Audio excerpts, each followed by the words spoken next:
What's up, everybody? My name is Russell Della Pena, and in this video, I'm going to be sharing with you part number 1 of 6, the hook. If you are interested in making more money online, selling whatever it is that you sell, no matter how inexpensive it is or how expensive it is, you definitely want to make sure that you subscribe, like this video, comment below, and follow along in this 6-part series. The first part here being about the hook. So when it comes to marketing, people are scrolling on Facebook or they're searching for something on Google, and in the end, what we're trying to do is hook them in to our marketing process, our sales process, so that they'll come and buy from us. And it all starts with a powerful hook.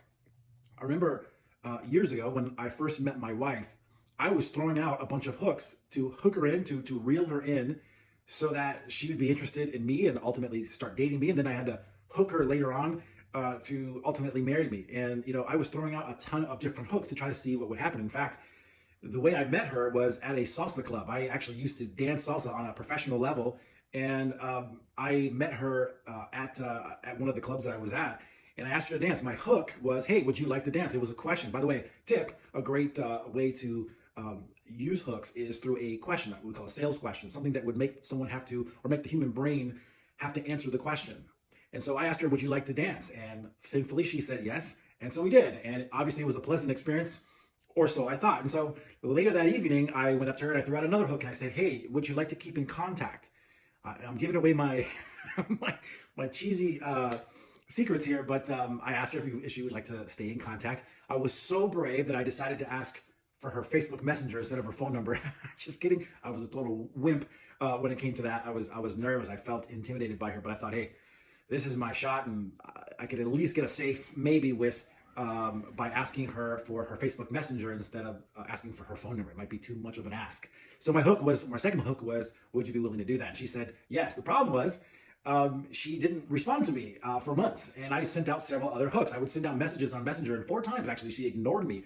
6 months later, I kind of tracked her down. I don't want to say stalked. I didn't stalk her, but I kind of knew that she was hanging out at an event with some mutual friends, and I went for another hook. And that's a whole other story that I'll share. That's a disaster of a story, but I'll share that at another time. The point I want to make in this video is that your hook is what stops people from scrolling online, whether it's on Facebook or maybe they're on Google doing a search, or here on YouTube, or wherever you're consuming this video. The idea is to hook people in, to draw them in. You've got to come up with something that is creative. And if you wait till the end of this video, I'll share with you a tool down below this video, either in the description or a button that'll be below this video, again, depending on where you're finding this video. And you've got to use these hooks to stop people from doing whatever it is they're doing. If someone's going on Facebook, usually we all know they're kind of looking at family pictures, or what their friends are doing, or what their friend just ate, or if their friend just worked out, or cat videos, or whatever. They're not going there to find your hooks. And so they're just kind of scrolling through somewhat mindlessly. I know I do at times. I'll just mindlessly do that. I'm trying to cut that back, by the way. It's not a good habit to be in.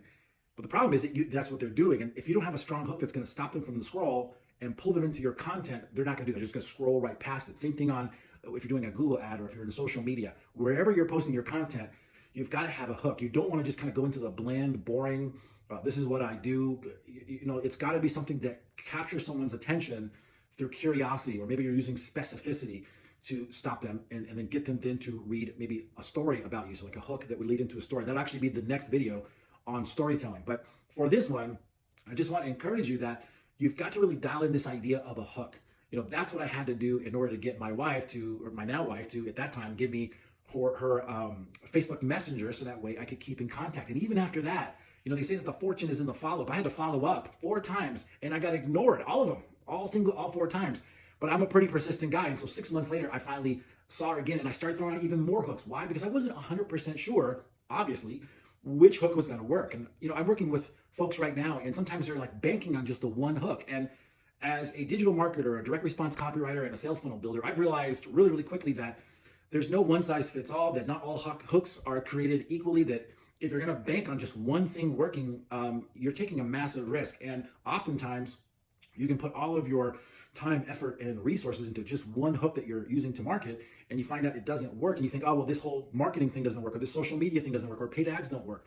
When in reality, it's just that hook didn't work. And so you just have to throw out more hooks to find out what your market, what your ideal dream client resonates with. I do stuff that doesn't work a lot, right? In fact, 80% of what I do doesn't work, and 20% does. It's the 80-20 rule by the Paretos Law. And it doesn't matter. I'm okay with that fact. I'm okay with accepting the fact that not everything that I'm going to do is going to work. And so I just keep throwing out those hooks. And then eventually what happens is I dial it in, I figure that out. So as I mentioned just a minute ago, there are resources and tools that you can use to create this hooks. If you're saying to me right now, Russ, hey, listen, that sounds great. You're a direct response copywriter. You write hooks, but I don't, Russ. I'm not a writer. I'm not a marketer. I don't know where to start. Down below this video, there's going to be resources that you can use for free that allow you to create hooks. One of the easiest hooks that you can use is by telling somebody what they're going to get that's awesome, that they want, and something else that they're going to get that's awesome that they want, without something that they don't want, something that's not awesome, right? So discover how to get this really awesome thing plus this other awesome thing without this unawesome thing, without this thing that you don't want.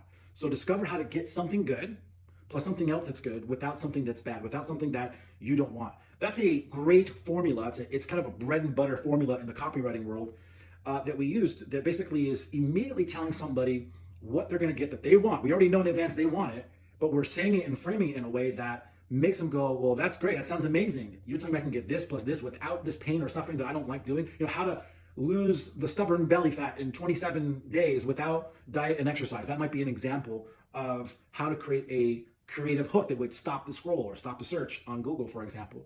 So I hope that has been helpful. Again, below this video, you get some free resources that will allow you to just fill in a few blanks and create awesome hooks. That way, when you're creating content, whether it's in social media or wherever you're creating content, you've always got a strong hook that will hook people in. It'll stop them from doing whatever it is they were doing, watching cat videos or whatever, a fail army or whatever. It's a little bit of addicting.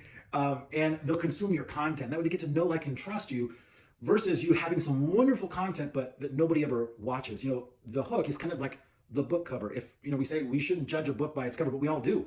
And that's why people who, you know, authors of books will spend a lot of time and money and effort to creating a great book cover, because we all know that we do judge books by their covers. And so your hook is your book cover. It's your content cover. And so I just want to encourage you today, use the links below this video, and also make sure to subscribe, like this video, add your comments and questions down below this video. If you've got questions, if you're not sure how to do it, ask me. I will respond to you as quickly as I can. And make sure to follow along in this series, where we're going to go over the hooks, the stories, the offers, the traffic, the funnels, and the follow-up systems, all of which were important in a metaphorical way for me to ultimately meet my wife, throw out some hooks, tell her my story, and then make the sale, which allowed me to marry her. So hopefully you've enjoyed this video. Give it a thumbs up, smash the like button, as they say, and make sure to subscribe. And I really appreciate your time. Thanks.